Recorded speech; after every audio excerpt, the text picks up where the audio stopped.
Good evening, please be seated.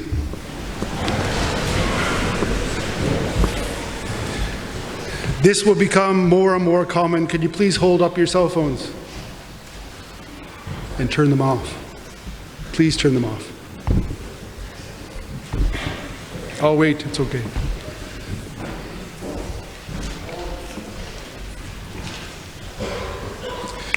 Well, yesterday evening I received a story on Facebook Messenger, and the story was actually a photocopy of an article that was taken from an anonymous newspaper, and the article was entitled, "Who Says Men Don't Remember?"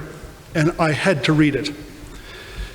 And it was really cute, and I thought I would share it with you. It goes like this.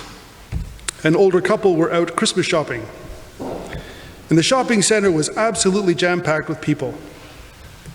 And the couple went by store after store after store after store, and finally, the wife turned around only to discover the husband was gone. Well, she got a little upset because they had a lot to do, but after a little while, she got quite worried and called his cell phone.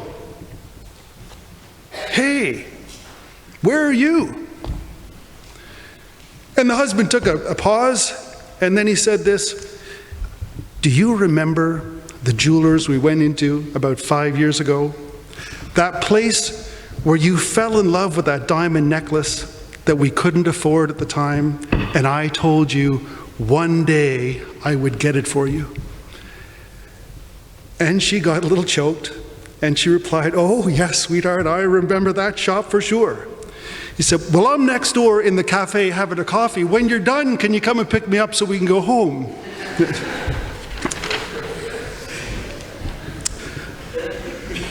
Welcome to our first academic assembly. It's been a spirited and positive beginning to the year, and it's really hard to believe that almost 3 months of school are already over. Everyone in school has been tremendously busy, and we've seen incredible effort, energy, enthusiasm, and success, not only in the athletic arena, but also in the classroom, and that's why we're here today. This evening, we're gathered to recognize students in 5 different categories: students who've earned academic scholarships, students who've earned academic honors, students who've earned a place on the heads list, students who've earned a place on the chairs list, and finally, those who've achieved the highest average in their grade. As Ms. Carruthers said at supper, we're really lucky to have an alum here of the school, and I've asked Mr. Van Dyke to please come and introduce him. Mr. Van Dyke.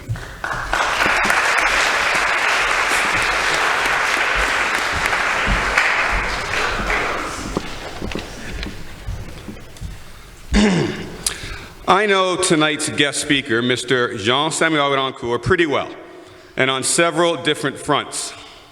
I knew him back when he wasn't Mr. Rancourt, he was just JS, back in 2006, when he was a superstar in my AP Physics class.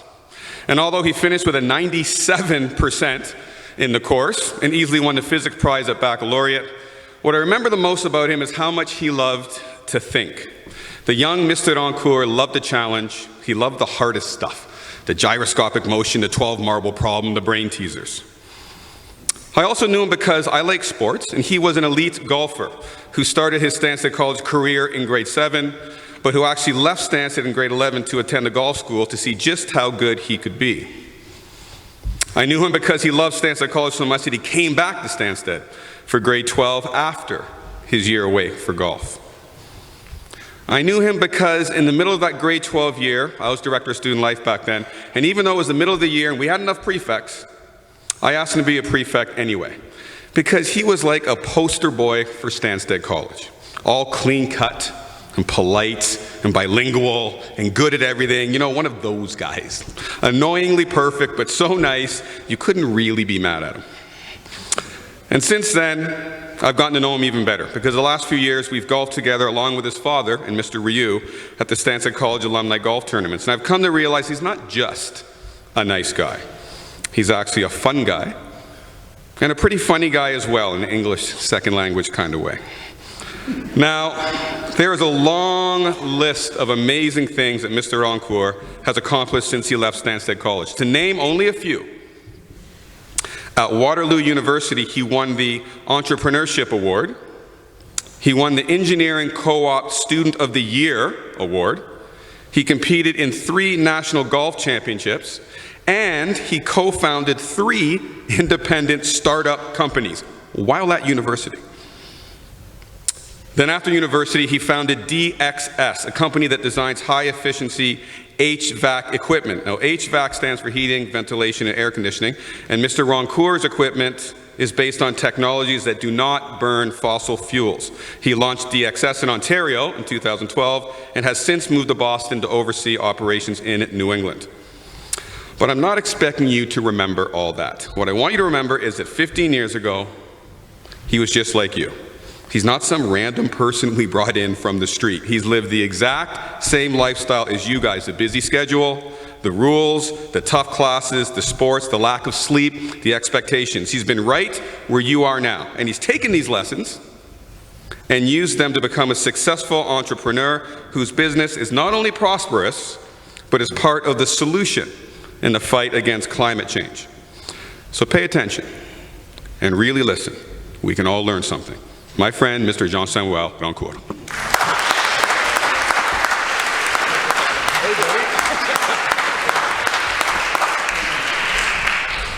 I've never in my life been introduced that way before. Thank you. Wow. Where do I start? I got 2 things to do before I start. I need my device. I'm going to use it just for a couple things. First, I got to do a timer, because Mr. Blair told me I had 10 minutes, and if I don't put a timer, I'm going to go over. And second, what is your son's name? I think Tyler started the tradition before you speak, you take a selfie with the school. So I think all 16 of my Instagram followers are going to enjoy this. So I'd like everybody to put their one hand up and pretend like I'm doing a good job, okay? Hold on, here we go. 1, 2, 3. Okay, thank you. I'll send it to you later. So, like Mr. Van Dyke said, it's been a dozen years since I've been in this room for my graduation baccalaureate. Now, that might seem like a long time, especially considering some of you have only been alive for about 12 years.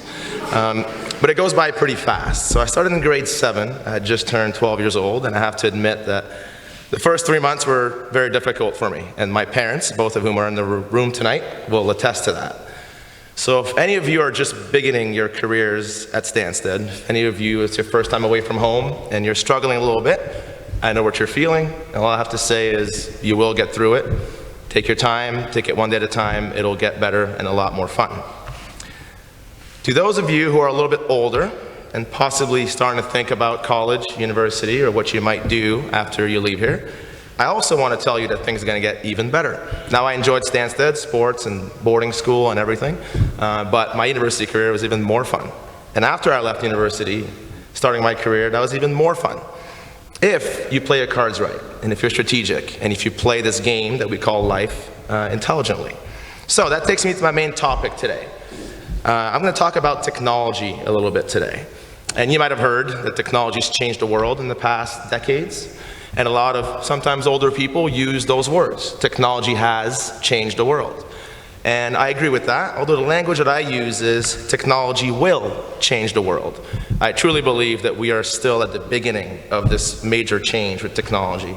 What's happening out there is unbelievable in terms of industries changing rapidly. I believe that in your lifetime, the line between people and technology, between human and robotics, is going to start to blend and merge. It's going to be one of the most interesting things in the next decades, I believe, out there.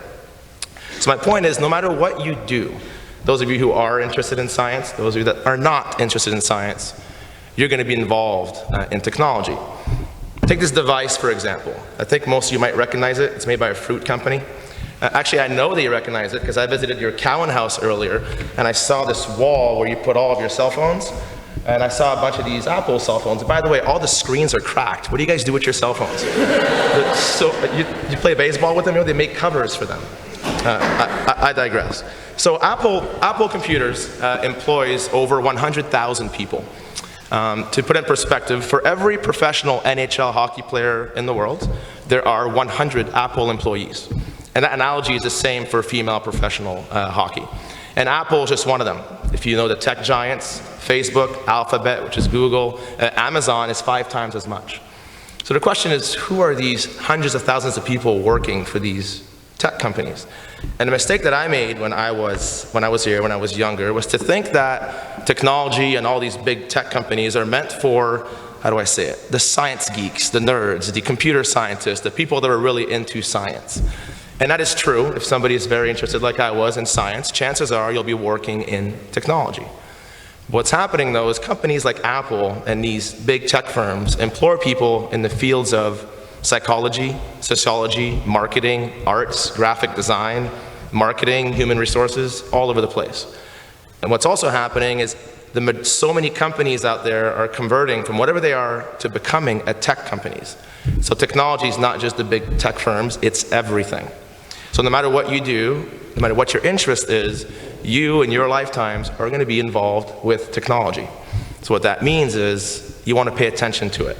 Even if your prime interest, your prime passion isn't science, pay attention to it. Your science classes, your math, your biology, everything that's here. I was telling a story recently to somebody younger than me, and the person looked at me and said, I don't really enjoy science. Math and calculus and algebra, those words scare me. I don't really enjoy it. And I somewhat jokingly said, I think I might go become a farmer.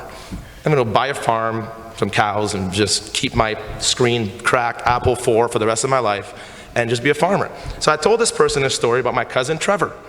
My cousin Trevor lives 20 minutes from here on the US side, and Trevor is a couple years younger than me. Trevor's a farmer. So the first time I went to visit the farm, because that's what you do in Vermont, you go visit the farms. I was shocked. So after going through the dirt roads and going through the mud and dodging a few cows, I got into what I call Trevor's lab. And I walked in there, and it was unbelievable the amount of technology and automation in this dairy farm. Trevor was never going to be a scientist, but I call Trevor a scientist. He knows more about biology and health of cows. He knows more about milk and the chemical composition, about soils and acidity level. And their tractors now, what you think of as a tractor, it looks like the inside of an airplane.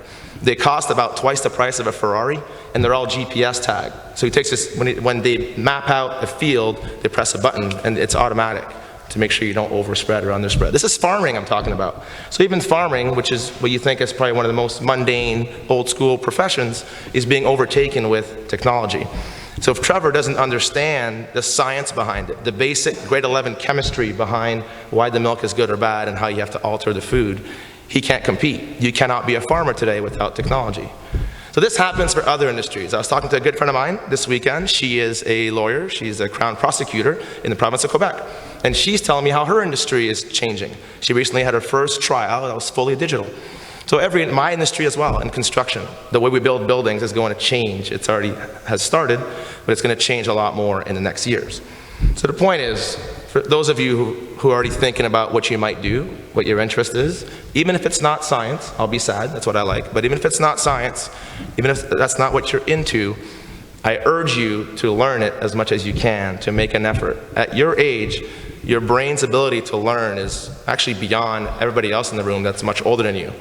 So you can still go back and attempt to learn, even if you feel like you're a little farther behind. Now, one consequence of technology, and what I see a lot out there, is weakness in communication. So I have the pleasure of interviewing and hiring a lot of young students that come out of university. I have a pile of rubber bands at my desk, and whenever somebody uses the words or like too often in a sentence, I chuck it at them. Don't make me chuck elastics at you. But it's true that one of the biggest differentiators between people coming out of university is your ability to communicate. And what that means is your ability to express yourself. It's the biggest differentiator in terms of your maturity level. And so the question is, how do you do that? How do you become a better communicator? Well, it happens that this room is full of teachers that are all fantastic communicators and fantastic speakers. So I urge you, pay attention to the way people speak. It is the first thing, once you leave Stanstead, that people are going to judge you on, is how you express yourself. Now, written communication is the same thing. It seems as though you're all very well trained to write 1,000-word essays, and if you're at 800 words and you're missing 200 words, you just sit back and say, challenge accepted. I can find another 200 words in here. So So what that means, instead of saying the words, "the hat is orange," you're going to start writing, "the apparel covering the head of the person is a color between yellow and red," or something like that. In the real world, it's the opposite. The best communicators are the people who can communicate the most amount of things and the most concise. I'm actually going to challenge your teachers here to start to implement that. The number of emails from young people that I've taken and I've reduced to a third, because everybody's busy and nobody has time to read that much. So the point is, your English class is also, even though I wasn't the biggest fan of reading assigned books and writing essays, again, I was more on the science side, your English class is extremely important. How you communicate in writing and orally is the first thing that you're going to get judged on. So first I told you science was the most important, then I told you English was the most important, so it sounds like I'm telling you all your classes are important. Well, that's the case. I think it's relevant for an academic assembly. Now you are in what I believe is to be the top university prep school in the world. It might be hard to see now. We hire people out of many, many schools. I truly believe it. One of the first things I regretted leaving here, the earliest regret I had, was not taking advantage of it enough, of the people that are in this room. I'm a trustee of the school now. I get to see what happens behind the scene, and it blew me away. The care, the level of care that your teachers have for all of you, every single one of you, is unbelievable. I go to the golf tournament, and all I hear is people talking about this or that student and what's happening and how to help them. So you are in where you need to be, when you need to be. So I believe that if you walk out of your Stanstead career with a good understanding of science and technology, and if you focus on your communication skills, I think that puts you on top of the world. Now I want to congratulate everybody getting awards tonight. If you are somebody getting one of the top awards, my comment to you is keep going. I had plenty of fancy awards coming out of here. Then I went to university and they put me in the room with 120 other people as smart or smarter than me. And a lot of them were ahead of me because they learned things beyond the curriculum.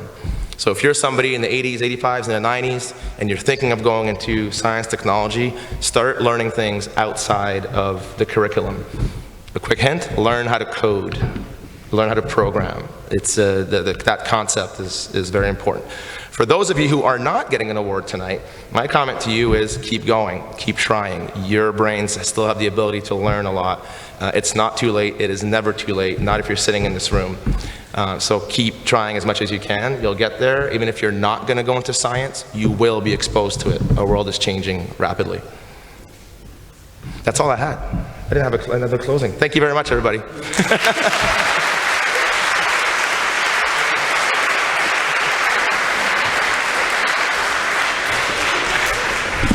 So on behalf of all students and faculty, we just really want to thank you for taking some of your precious time and coming to speak to us today. It meant a lot, and this is a little gift to show our gratitude. Thank you. Appreciate it.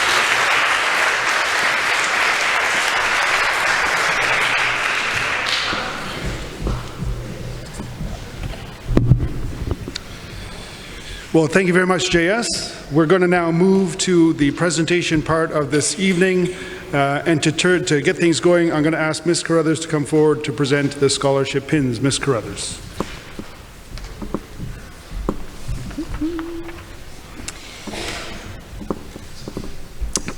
Entrance scholarships are awarded based on the results obtained in Stanstead College's annual entrance scholarship exam, which takes place in February, and also takes into account a student's grades, school, community involvement, athletics, character, and leadership. Scholarships are awarded primarily to first-year students at the school who, in a nutshell, meet our motto: health, wisdom, integrity. I'm very pleased to award these very special entrance scholarship pins to the following students, and please hold your applause. I'll have everyone come up at the same time. Dylan Brand, Asher Dixon Bowles, Jack Lipman, Karel Prefontaine, Elizabeth Shane, and Simon Singer.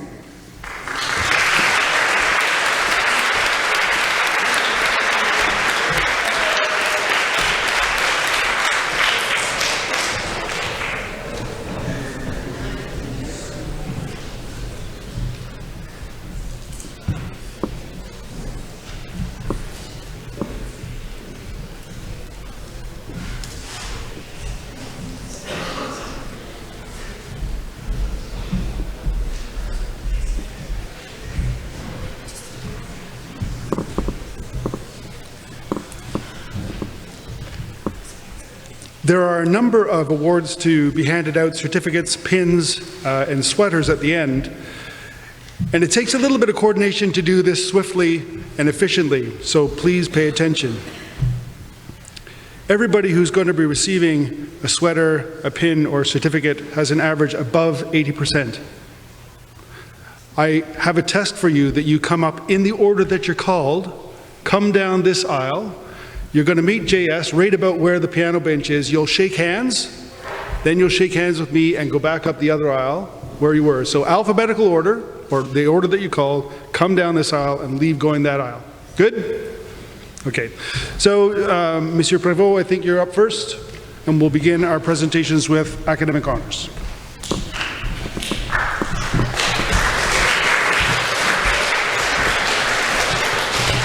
Thank you, Mr. Blair. Academic honor certificates are awarded to students who have achieved an overall average over 80% on the term report and have not received any unsatisfactory effort rating during the term. So I will call you in group of 5. In grade 12, Carter Benedict, Antoine Bérubé, Connor Eman, Émilie Ackelbaum et Jeanne Gervais.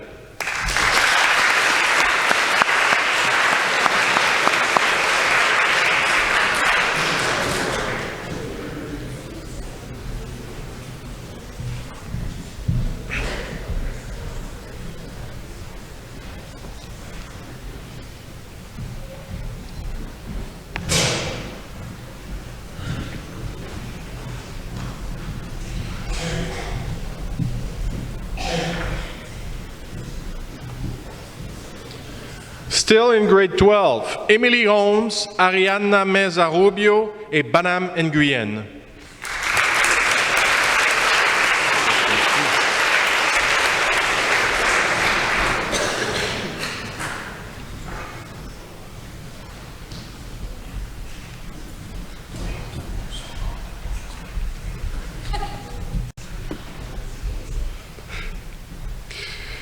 Kate Aoki, Jasmine Richter, Valeria Rodriguez, Bradley Roy, Drew Summers.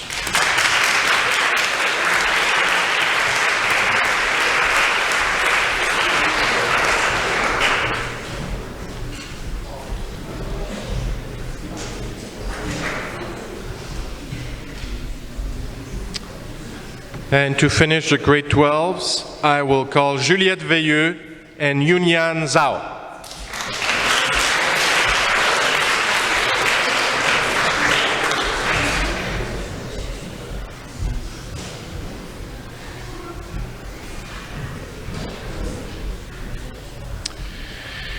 In grade 11 now, André Afanasiev, Mariam Abari, Bennett Chadwick, Laurence Frenette, Corey Goudreau, and Jacob Colney.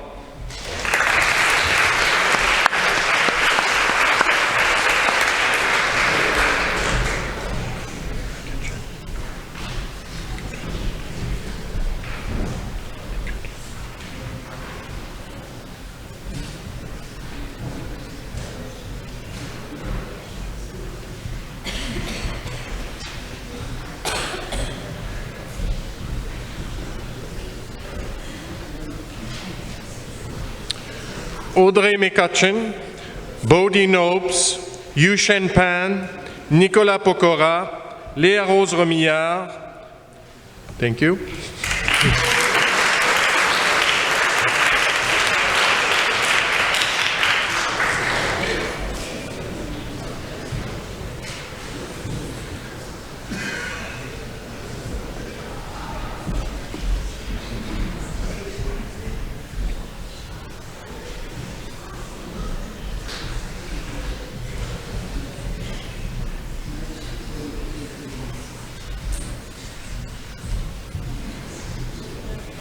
And still in grade 11, Tamara Wood-Downey, Mara Yoshizawa, and Ryan Young.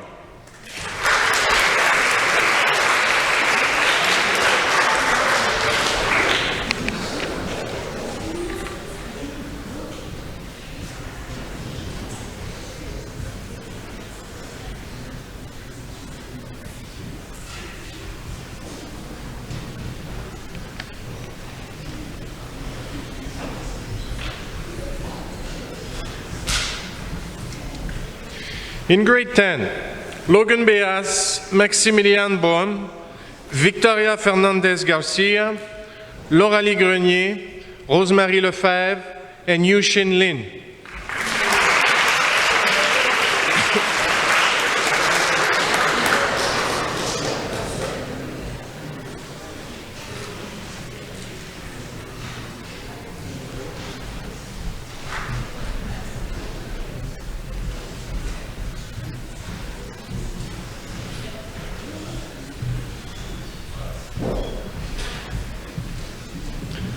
Still in grade 10, Sophia Paradis, Megan Pilon, Joseph Riddle, Rio Sasamoto, and Yu Shen-shi.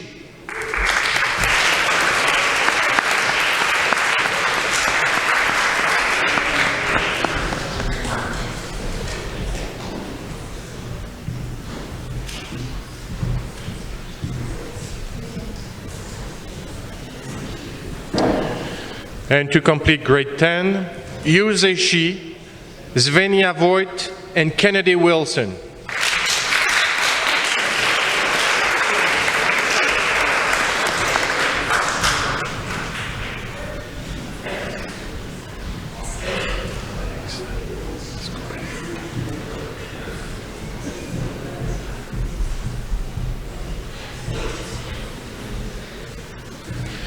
In grade 9, Alexa Axcoberetta, Sarah Callahan, Shisheng Dong, and Claudie Gamache.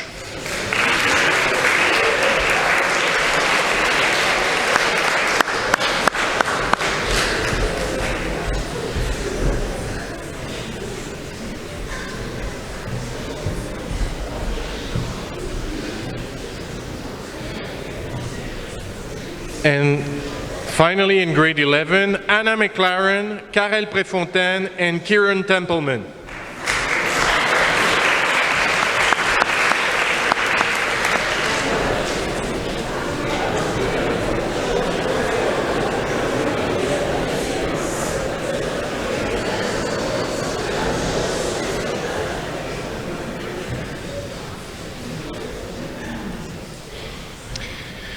In grade 8, Matteo Alcala, Chaz Grenier, Yu Wei Lu, and Lana Michelle Peasley.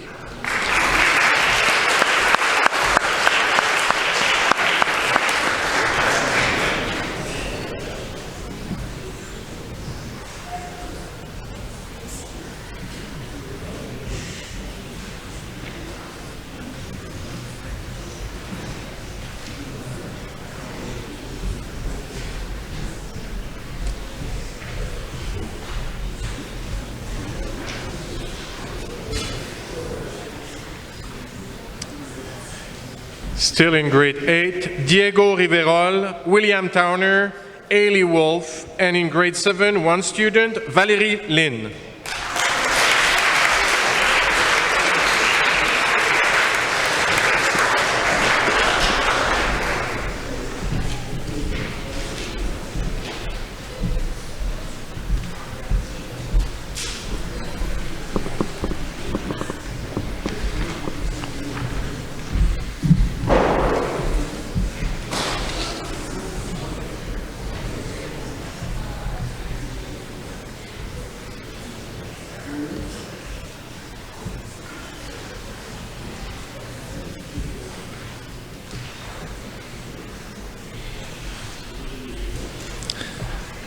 Heads List certificates and academic pins are awarded to students who have achieved an average of 85% or above on the Term 1 report and have not received any unsatisfactory effort ratings.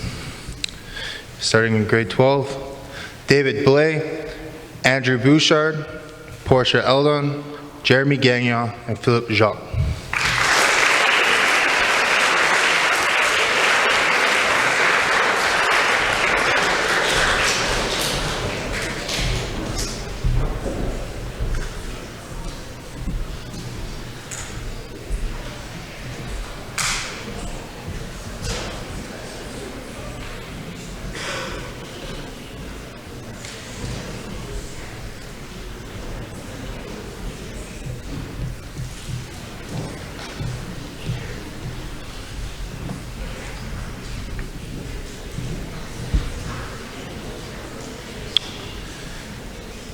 Hannah Johnson, Matthew Johnson, Benjamin Koo, Karen Kasugi, and Margaret Lefebvre.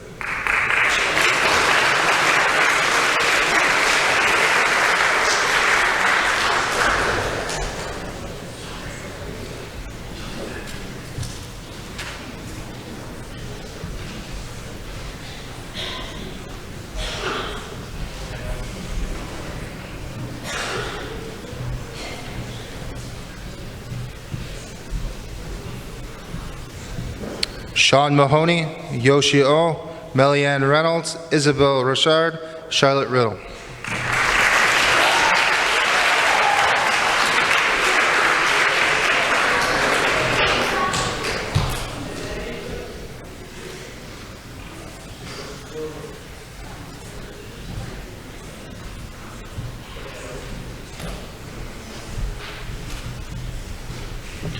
And the last two in grade 12, Ava Schaefer and Candace Tang.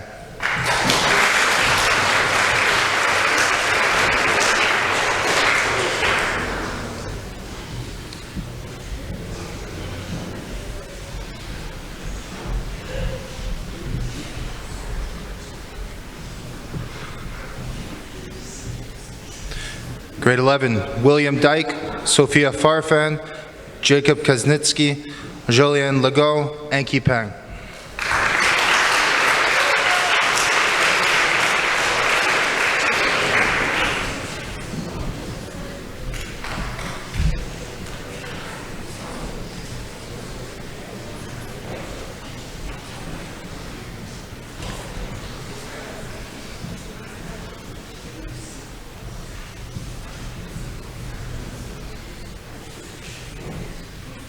Victoria Ruff, Austin Skrinza, Alicia Wang, Michio Yokouchi.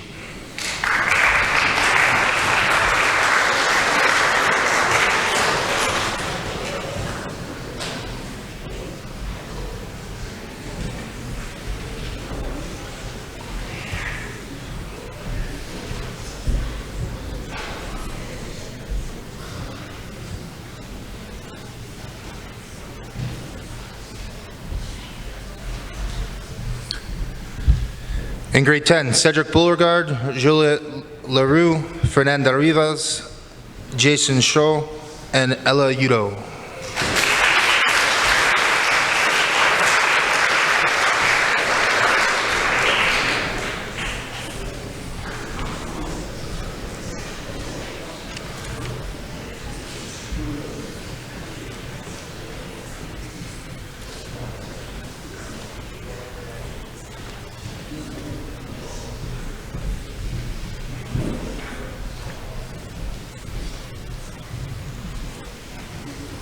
In grade 9, Eric Schway, Asher Dixon Bowles, Elizabeth Godbout, Amanda Gu, and Mika Olivieri.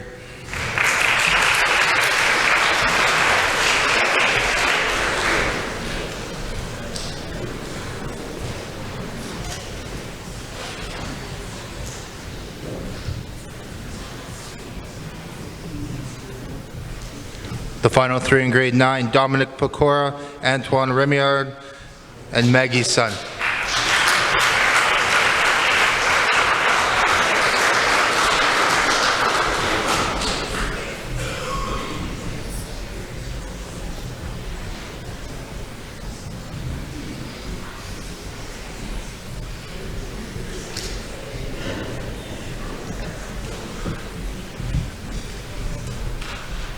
In grade 8, Jasmine Ding, Tony Ju, Emily Liu, Gloria Riddle, and Ava St. Pierre.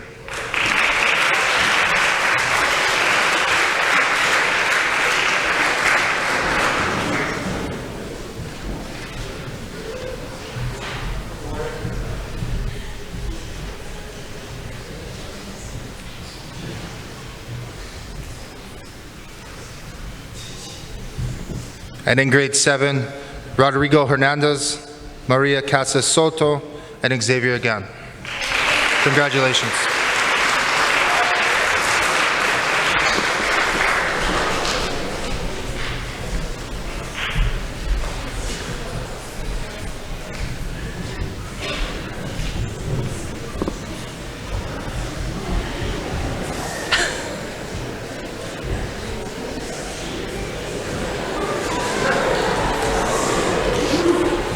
There's Xavier.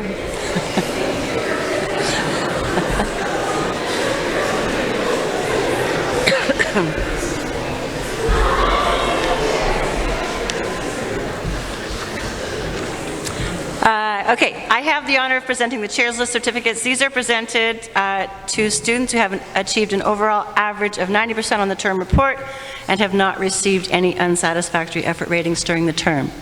Starting with grade 12, Devin DeVries, Oscar Haas, Cecilia Fava, and Helen Udo.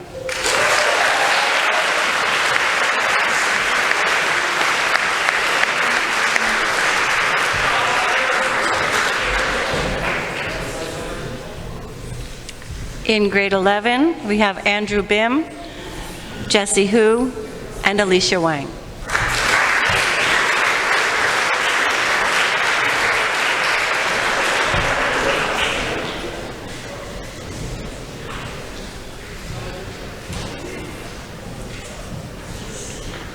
In grade 10, Marc-Antoine Gobet, Jack Lipman, Maximiliano Petticelli, Zhao Yi Zhu, and Shenhu Zhang, Cynthia Zhang.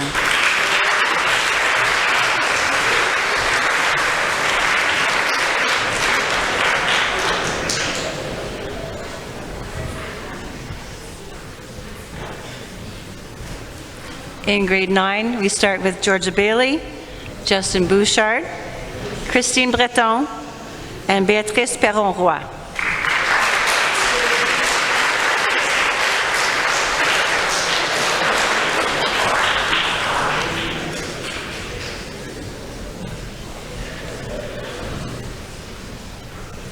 And finally, the last ones in grade 9, Elodie Roy, Simone Ruff, Anna Camilla Torcia, and Lucy Wang.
Certificates of achievement are awarded to students who have achieved the highest term average in their grade and have not received any unsatisfactory effort ratings during the term. I am pleased to announce the following students, and please come up together. In grade 7, Rodrigo Hernandez, grade 8, Tony Ju, and in grade 9, Lucy Wang.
Receiving academic sweaters, and you can please come up together, but once the names have been called, would you please all stand and join me in recognizing the following.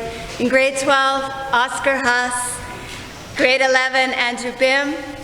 In grade 10, there's a tie, Marc-Antoine Gobet and Cynthia Zhang. Congratulations.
So just a few thank yous, and to end the evening, first to JS for coming and speaking with us. Thank you so much for taking time out of your schedule. To the members of the Curriculum Committee for all their hard work and effort helping me out. To the faculty, and as you mentioned, and their enduring support and energy for helping all the students here. And to all of you, you've got a crazy schedule you have to manage every single day.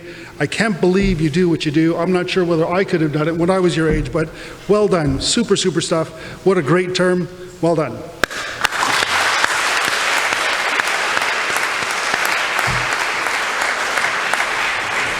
There was a phrase that went around when I was a boy, and it went like this: you have to do the hard things to achieve the great things.